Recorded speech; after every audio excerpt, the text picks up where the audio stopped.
Well, we started a few weeks ago talking about how this could have been the hardest raid ever, certainly based on what we encountered early on, which was this thing right here, which was Mythic Sticks. We were pointing out how 10 days into a new tier, we had never seen a fourth boss this challenging. We had, I believe at the time, only 10 guilds in the first 10 days getting rid of sticks.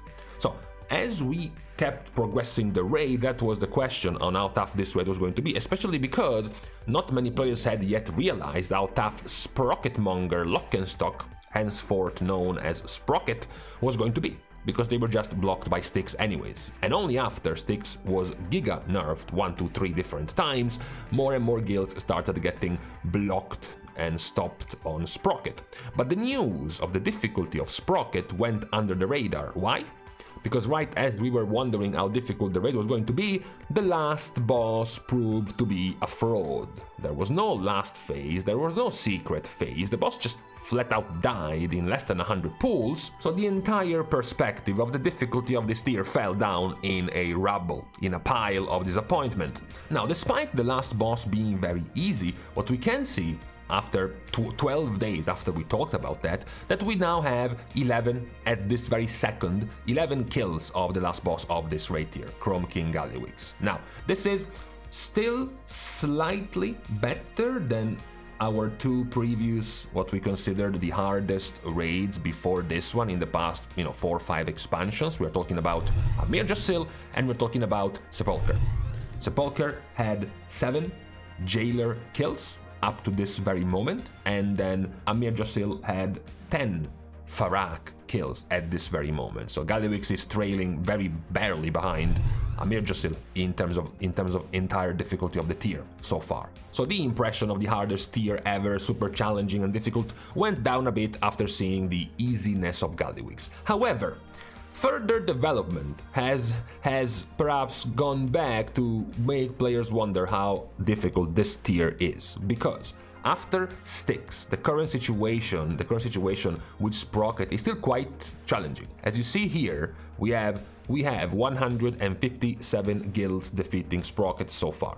Don't forget that right now we are still well within Hall of Fame range for this reward. Less than 200 guilds have defeated Sprocket right now, so you are perfectly in line with being in the top 200 for Hall of Fame if you haven't even killed Sprocket, which is the 5th boss of the tier, 3 weeks, 3 full resets at the beginning of the 4th reset of the raid. And this is after multiple nerfs of Sprocket, the one happening last week. Even despite those very hefty nerfs, you still have a plethora of guilds constantly being stuck on Sprocket this reset. Of course, many of these, we are making this video on Wednesday. If we were to make this video on a Friday, of course the number of kills of Sprocket will be much larger, but you can see just how many guilds are still on Sprocket progression. You have nearly 300 guilds, assuming these guilds are starting Sprocket progress very, very soon. You have over 300 guilds being stuck on Sprocket progress, and then you see the ones on Maxi, you literally have like 10-15 guilds on Maxi, and then you have the other problem, which is the other wall of guilds being stuck on the progress of One Arm Bandit. So what has been visible this tier is that, first of all, of course, the uniqueness of not the last boss being the wall, but practically the bosses before. From Sticks being a wall, to Sprocket being a wall, to One Arm Bandit being an even bigger wall, to then Maxi being an even bigger wall, and then there is just no last boss practically. What has been a reasonable surprise has been, and what is perhaps is holding back more guilds this tier, has been the necessity of stacking classes, stacking particular characters that has hurt the average guild, the dead gamers guild, not guilds able to run, let's just say 3 splits, and not guilds able to have, in the back pocket, an extra character, even a 4th character ready to be added to the pool of playable specs. Because what is happening to these bosses is that they are so tightly tuned. They happen to be so tightly tuned that the min-maxing of the choice of certain specs for the boss became very relevant. For example, on Sticks, you had multiple guilds running multiple Shadow Priests and multiple Balance Druids, because you needed to find a way to damage the bombshell quickly and easily. And the only way you could, because of how spread the bombshell would spawn, would have been with multi-dotting specs, like a Balanced Druid or like a Shadow Priest. Another one, which wasn't perhaps nearly as much of a stacking of a particular class, but it definitely helped having more options in your roster, was Sprocket, which wasn't very melee friendly. Because of the movement required and the polarity changes required, it made it more clunky and more annoying to have more melee specs. And then you had the organizing of triggering of the mines, which is very simple for the mines that are in melee because they are right there, but it becomes harder, of course, when the mines spawn in Africa and you have to have a dedicated team of ranged going to soak them. The more ranged you have, the more easier of a time you have dealing with those mines. Things, however, got even more drastic for One-Arm Bandit. That's because One-Arm Bandit had a similar problem of ad spawn like sticks, but even more pronounced because now these ads can't even be moved. The 3 real assistants that would spawn, they would just stick to their position, left, middle and right. And at best you could just move the boss next to them to give some 2-target cleave to the melee specs, but besides that, it was again spread cleave, multi-target cleave, so Balanced Druids, but more importantly, Shadow Priests and Affliction Warlocks. Initially, it seemed like quite simple by you, normie player, looking at the race to world first and guilds getting past One-Arm Bandit somewhat easily. At least it felt easier than both Styx and Sprocket, and certainly easier than Magzi. But that's because those guilds, of course, had at the ready multiple Affliction Warlocks, multiple Shadow Priests. They could almost cover half their raid with those. You had many of these top guilds running 3 Shadow Priests and 3 Affliction Warlocks. But then you have the other guilds, the more normal guilds, who don't have access to just out of nowhere triple Warlock, especially if you run the entirety of the bosses prior with just 1 Warlock, because they aren't particularly good right now, so you had no reasons to run more than 1. Same goes for Shadow Priests. And the boss was quite tightly tuned, and suddenly, if you happen to reach One-Arm Bandit and you have only 1 Warlock and only 1 Shadow Priest, it becomes very difficult because you are not making the cut, you're not making the timer basically in time to kill the ads before it's too late. You don't just have enough free cleave damage without those specs. Things get perhaps slightly worse on Magzi. One of the things players hate more this time is not even about choosing specs because of their damage profile, but rather because of certain things they can do, like for example it could be movement, it could be soaking with immunities, and that is something that was very helpful on Magzi. Not just the immunities, but also the movement. The way the goons spawned their cages still allowed certain specs to teleport out of the cages, which can be very helpful, for example, because once you defeat the goon, it has a 2.5 second cast time, and then it knocks you back, and then also knocking you back breaks the walls, and the walls can be useful to protect yourself from the frost shards. So why don't we just send in the cages a bunch of mages that can alter time out, or we just send monks that can transcendence out of them, or warlocks that can demonic circle, teleport out of there. This way they get to come out earlier, they get to do more damage to the boss, they don't get knocked back by breaking walls that you can use to protect yourself from frost shards. It's just easier, so you have to have those specs as well. And again, world first guilds ended up getting past Magzi with things like triple Mistweaver Monk, double or even triple Windwalker Monk, a bunch of mages and warlocks, don't forget, on top of all of the teleporting out of the cages, you even have touches of deaths for monks to use on the goons, on top of the already useful mobility and teleporting of the monks, of the mages, of the warlocks, etc. etc. How many of the normie guilds can just have 5 monks laying around in their roster? And that's what has, scientifically speaking, cock-blocked many guilds right now. You have a lot of guilds still stuck on Bandit, simply unable to make the damage cut because they don't have good specs. If you are to go, for example, in here, right? Let's go on Raider.io and look at all of the guilds that have already gotten past One-Arm Bandit. Not even in the top 10. Just, good guilds at this level. You take, for example, Enclave, or Broomers, or, I guess, Damage. And if you look at the composition they got by defeating One-Arm Bandit, these guys showed up with Triple Priest, plus Double Affliction Warlock, plus a Balanced Druid. And then you have this other guild, which got rid of Bandit, and they showed up with Triple Priest, plus Warlock, plus Balanced Druid. And then you have this other guild, Damage, got past Bandit with Triple Priest and then Warlock and then Balanced Druid. It's also very likely to have an easier time setting up the Triple Priest over the Triple Affliction Warlock because you also run this tier with Discipline Priest. You might have a couple of Discipline Priests in your roster, meaning it's easier to transition one to Shadow for this fight, for example. However, it becomes of course harder once you start going lower down in the rankings, in guilds that perhaps were not aiming to have, for example, 2 or 3 alts for splits, meaningful choice, maybe Echoes, maybe Misty Moon, and just kill the boss, who is not really just killing the boss. But if you look at their composition for One-Armed Bandit, I don't think it's gonna be nearly as min-max. Based on recent pulls, they have a grand total of 0 Shadow Priests. For some reason, they have 2 Elemental Shamans, 1 Survival Hunter and Double Affliction Warlock.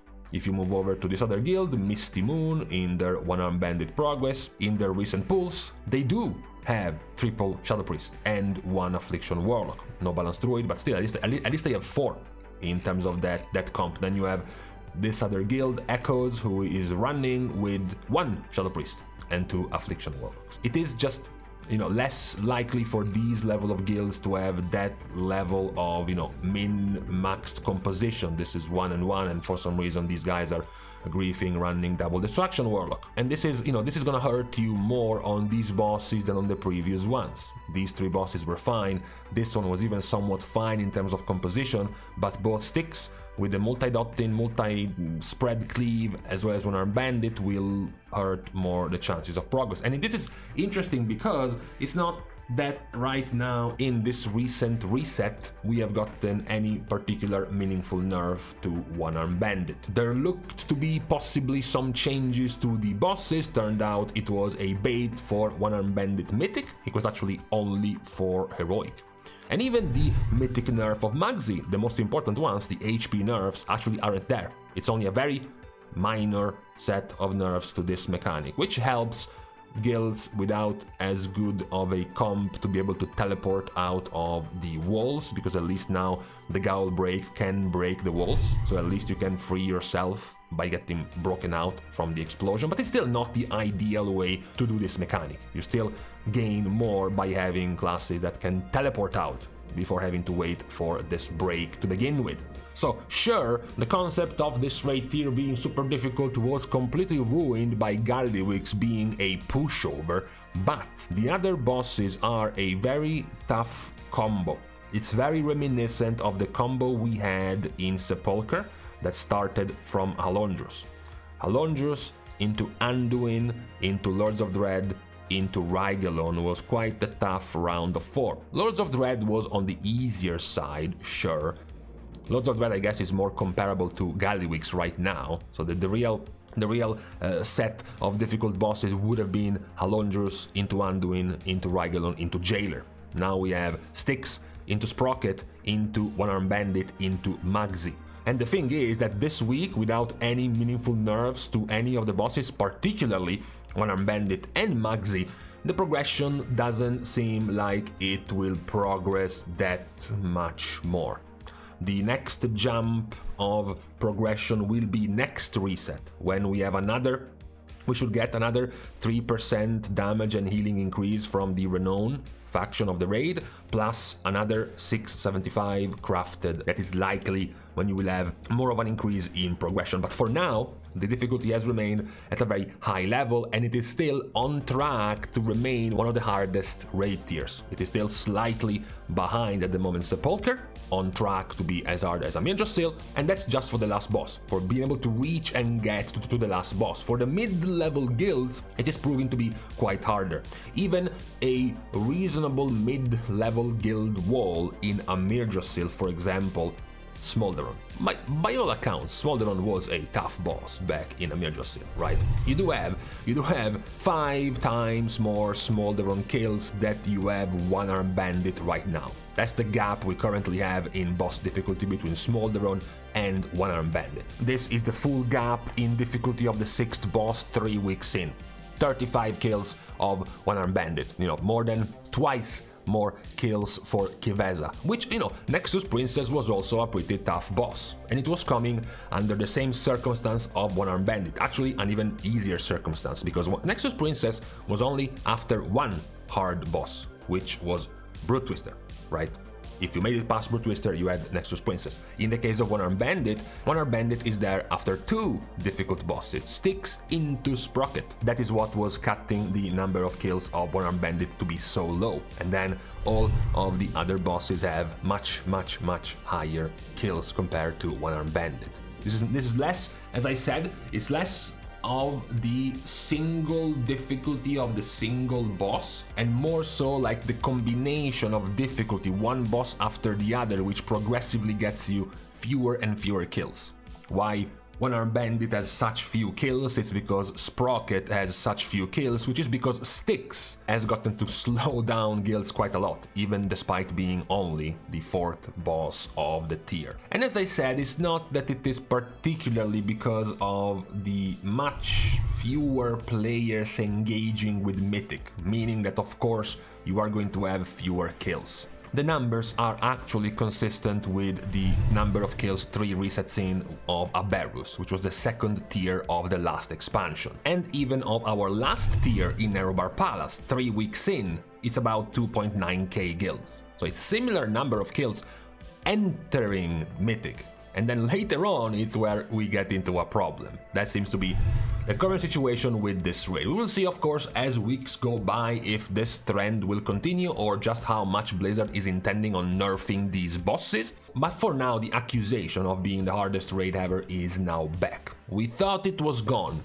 after Galdiwix being so simple and so easy. But we clearly have overestimated the challenge of the 4 block of bosses that come before Galdiwix, which is proving quite difficult to manage, in particular roster-wise, for the correct specs almost required for these bosses. So, for today, on this surprisingly rainy Wednesday, it is now time to leave each other after this recap of the current situation of the raid progress at the beginning of the 4th reset for this patch. So, we are now leaving each other by thanking everyone for having watched the video, together with, of course, everyone else who has been supporting completely for free by liking and commenting down below, as well as subscribing to the channel itself. Now, with these things out of the way, thank you guys again for watching, see you guys tomorrow, and in the meantime, can you hear the rain against my window?